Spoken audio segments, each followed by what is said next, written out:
Curry and Jordan Poole absolutely torching the Nuggets last night and leading the Warriors to a 2-0 series lead in their first round meeting. Poole, second career playoff game, goes for nearly 55 DK fantasy points. Steph putting up nearly 50 for DraftKings lineup. It was his second straight game coming off the bench, and he looked like a man possessed like once again.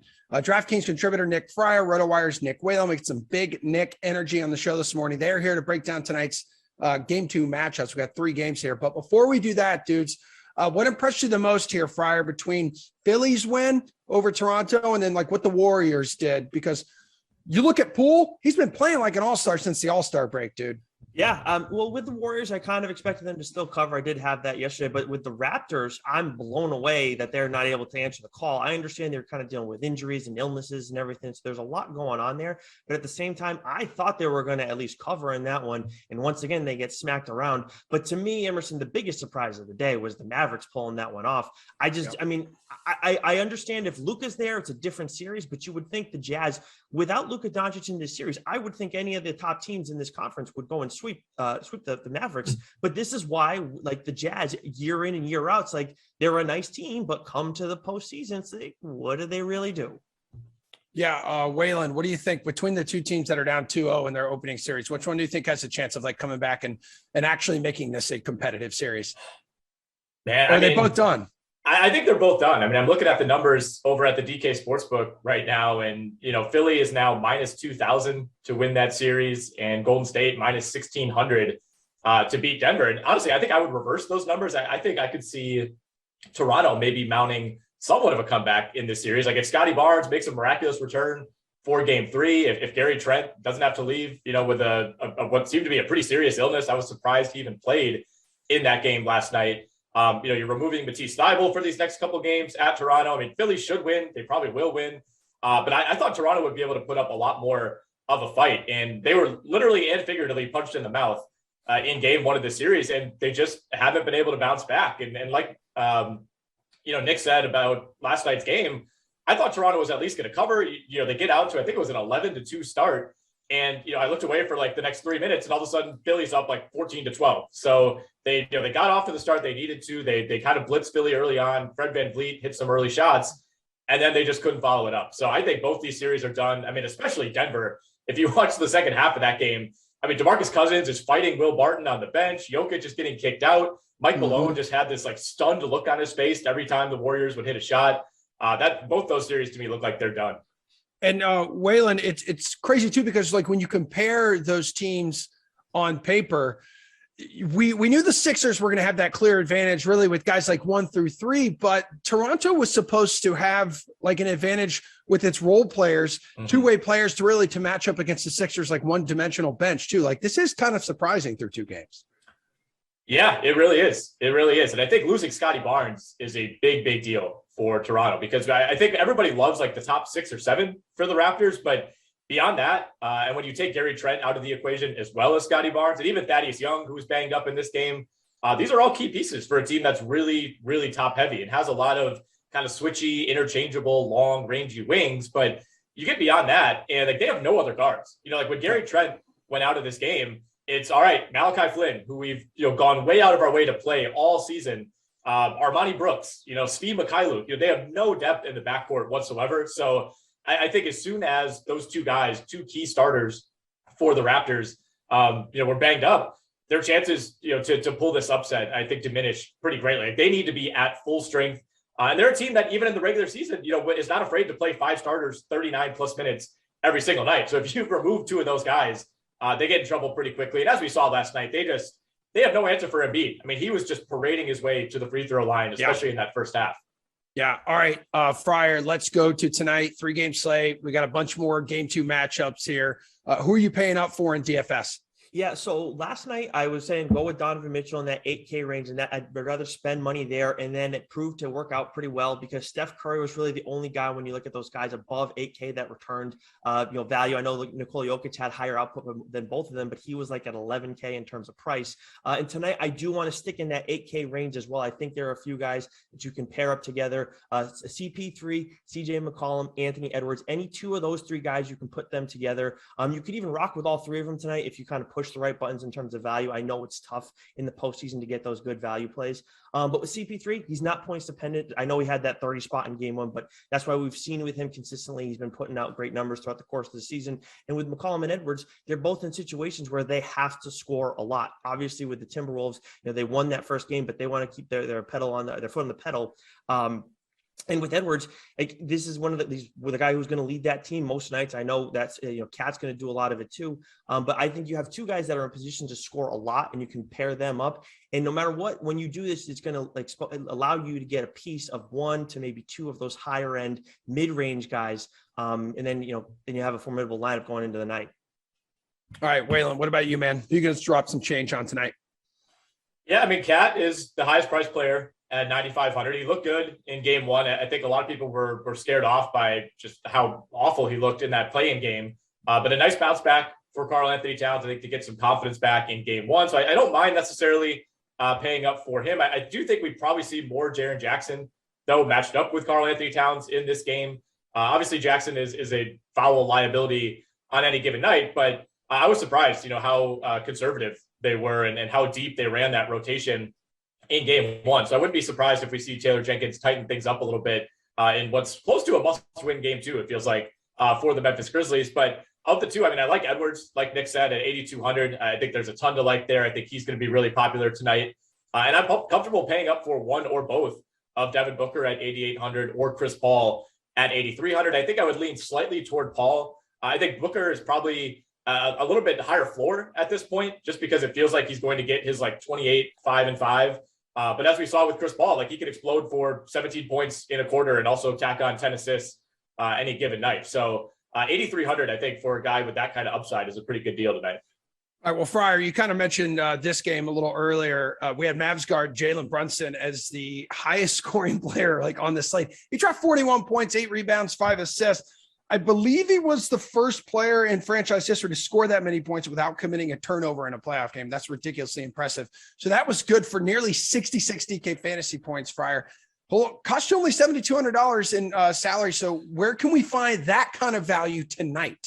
Yeah, and I know that's a guy who people were looking to roster on that one. And I mean, hey, it worked out really well. If you're looking in that 7K range, I would say Ayton would be my guy to go with. I know D'Lo, there's a little bit of upside there as well after a slow first game. But Ayton would be the guy I'd want to go with. But we're talking strictly value plays in that lower range. Obviously, I said it earlier, it's a little bit tougher to get those guys in that lower price. I know Boogie Cousins provided a little bit of value last night, but I'm not able to find a guy in that 3K range that I really, really love tonight. I think Danilo Gallinari and Malik Beasley are two guys in that higher 4K range. That'll be good options. With Gallinari, he saw less minutes in the first game, but he saw, the higher end of his shooting in terms of shots that he's had over the last few weeks or so coming into the postseason. I know he averaged 9 field goal attempts per game this season. He was at 12 last game. So that's all he's coming in to do. He's coming in to score. And for the Heat, as much as he's probably part of the equation for them to stop, he's not their top priority. And then Malik Beasley, I like him too. And I know he got more minutes last game,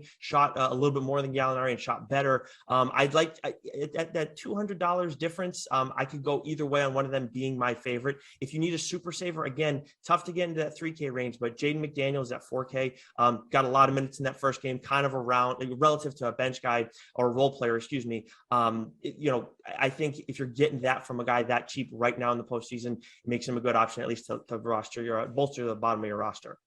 Well, give me a value play. He's going to score nearly 66 DK fantasy points tonight, please.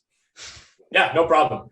Great stat, by the way, on Jalen Brunson. I'm surprised that, OJ Mayo or Monte Ellis hadn't done that during their days with the Mavs. But no, I mean, I don't think we're going to see anything like that. Obviously, you're joking. But I cannot believe how the Utah Jazz defended Jalen Brunson last night, or just opted not to defend him, especially in that second half. Jalen Brunson should not be blowing by guys the way that he was. So props to him, but also I don't know what the heck was going on with that Jazz defense. I have a few value plays I could throw out there. I like the Ayton call. I mean, again, not a true value, of course, but I think we're going to see a renewed emphasis on the glass for the Phoenix Suns because, the Pelicans shot under 40% in that game one, but they were still in it. It was down to 6 or 7 points in the fourth quarter, mostly because they were crashing the glass. I mean, Valanciunas had 25 rebounds in that game, had 13 offensive boards. So I think we see an emphasis on DeAndre Ayton getting a body, making sure they're preventing Valanciunas from having another game like that. I think a lot of people are going to gravitate to Desmond Bane. He's at 6,400, pretty good price relative to the upside that he showed throughout the regular season. I always like Onyeka Okongwu at 5,000. Maybe not the highest ceiling. You're not going to get 66 DK points out of him, but should play a larger role with no Capella. And then Brandon Clark. I'm not convinced that he plays as many minutes as he did in game one, but he had 36 DraftKings points in 27 minutes. He's priced at just $4,400 tonight. All right, guys, let's talk about the Heat here. They're looking to go up 2-0 on Atlanta. They did a good job shutting down Trae Young in game one. Can they do it again, Whalen, and cover the 7-point spread? I think they can. I don't think they're going to shut down Trae Young, excuse me, to the degree that we saw.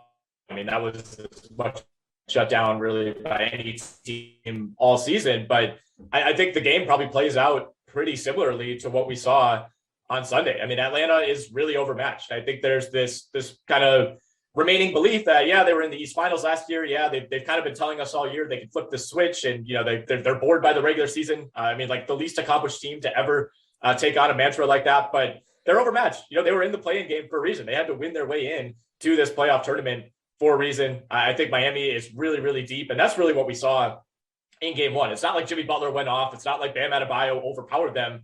It was the collective Miami Heat rotation. Like everybody seemed to play well. They have so many guys. Bogdanovic is now banged up coming into this game. We don't know what we're going to get from John Collins. Even if Trae Young goes for 40, I think Atlanta has a hard time covering that 7 points. You agree with that, Friar? Yeah, and I think Nick put it best too. The least accomplished team to take on that mantra of we're bored by the regular season is a perfect way to put it. Look, we knew this coming in, though. We knew that any team that wasn't the Nets coming out of the play-in tournament was going to get the tar kicked out of them by whoever it is they got matched up against. And I know with the Heat, we look at them, and I don't look at them as like the most elite of the top four teams, even though they have they're the top seed in the Eastern Conference right now. But when you look at any of those teams from 8 below with the Eastern Conference, none of them were really formidable teams outside of the Brooklyn Nets. So yeah, I look at this game and I think no matter what, yes, maybe Trae Young goes off and has a strong game, but I just don't think that's going to matter because with the Heat bring on the defensive end and the depth that they have right now in this kind of a matchup, that's all going to play really well. Yeah, the Heat consistently complaining too about the attention they're not receiving, but they're saying they love not receiving the attention. I'm like, okay, whatever, dudes. All right, let's pick up the pace here for the last two. Minnesota's stealing game one at Memphis. Anthony Edwards leading the way in a high-scoring affair. Memphis favored by 6.5 points in game two. You like the T-Wolves to at least cover, whether or not they pull off another upset, Friar? Yeah, so I think Memphis is going to win this one, but I do think Minnesota is going to cover just when you look at how high-paced these two offenses are. This is the kind of tempo that Minnesota likes most, and obviously what they bring on the defensive end. But still, I do like Memphis to win, and if you're not as comfortable, if you still want to go with the Grizzlies, but you don't feel comfortable about touching the spread or anything, same game parlay with Memphis to win and Bane to make 3+ 3-pointers, I think is a comfortable one. Right? It's at -110 right now. Whalen, what do you want to do here? Yeah, I feel the same way. Kind of a disrespectful line, honestly. It feels like for the Timberwolves, who essentially led that game wire to wire, were the better team in game one, and I think for this line to be set at 6.5, that's a little high. So I am with Friar. I think we have to give Memphis the benefit of the doubt. They were the much more consistent team, the much better team during the regular season. They are at home, so I think they even the series. But I think we get a close game tonight. All right, guys, last one here. Phoenix and New Orleans. The nightcaps. Suns were too much to handle in game one. We expected that, winning by 11 tonight, favored by 9.5. You expect them to cover and go 2-0 in this series, Whalen? Yes, big time. I think they let their guard down a little bit during that second half. New Orleans went on a bit of a run. That game was closer, or I think the score was closer than the game actually was. Phoenix is the vastly better team. I think they play a more complete 4 quarters, and we see a pretty big time blowout. I think this could look a lot like last night's Warriors Nuggets game, minus some of the Harlem Globetrotters showmanship that we saw from Golden State. All right, Friar, what side are you on here? Yeah, I agree with Nick on this. Another one we're in lockstep in. I mean, I just feel too comfortable about the way the Suns are right now. When you look at the system and they're at full strength in terms of personnel and everything, this is in the Pelicans. As much as they work their tails off to get to the postseason and everything, I just look at them and feel kind of similarly as I do about the Hawks. Like they just don't belong here. And the Suns are just, one of the best teams in the NBA right now.